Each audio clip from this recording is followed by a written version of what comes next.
welcome Zuni Chopra. She's a young author, she's just 17, and her latest book has just come out, and she's daughter of Anupama Chopra and filmmaker Vidhu Vinod Chopra. That's how they always start my interviews. It bothered me at 15. Why were they always mentioning who my parents were? Why were their names repeated more often than mine? I had just published my first novel at the Jaipur Literature Festival, and I was overcoming some major self-confidence issues. But I was beginning to see that it still wasn't enough to shake off what people saw. Snobbish, privileged, entitled, probably loves chick lit, doesn't really read those authors she was talking about, just wants to sound clever. And I did realize then that maybe there was some truth to what they said, or maybe there wasn't. I'd never really thought about it very hard. And the recurring phrase was, only got where she is because her parents got there first. Now, the privileged bit is kind of a hard one to escape. When everyone knows who your parents are, what can you do to be bigger than your last name?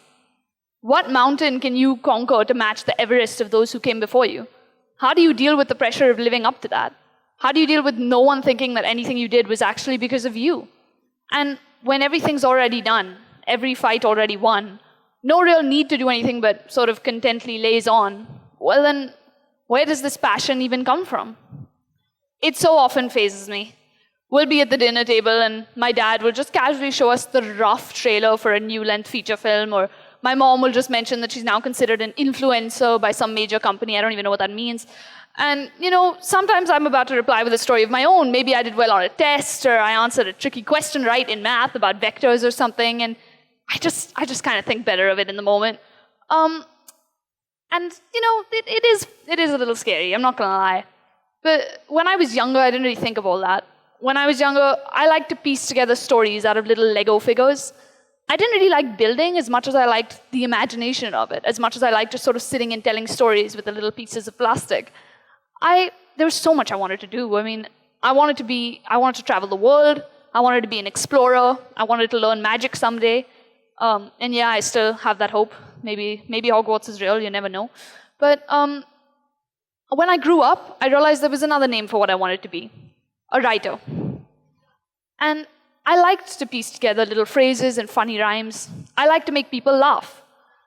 When I was younger, I really enjoyed the story of it all, and that was kind of where the passion came from.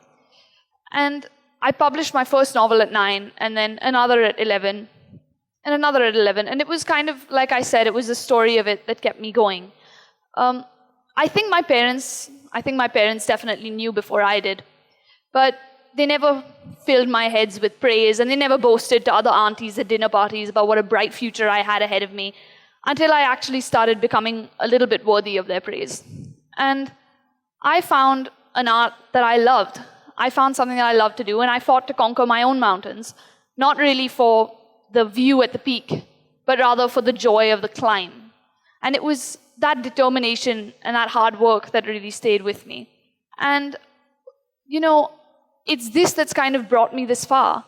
And I think I've been living this life, this crazy, unpredictable, spotlighted life for 17 years now. And I think the most important thing that I've learned is this. You're you.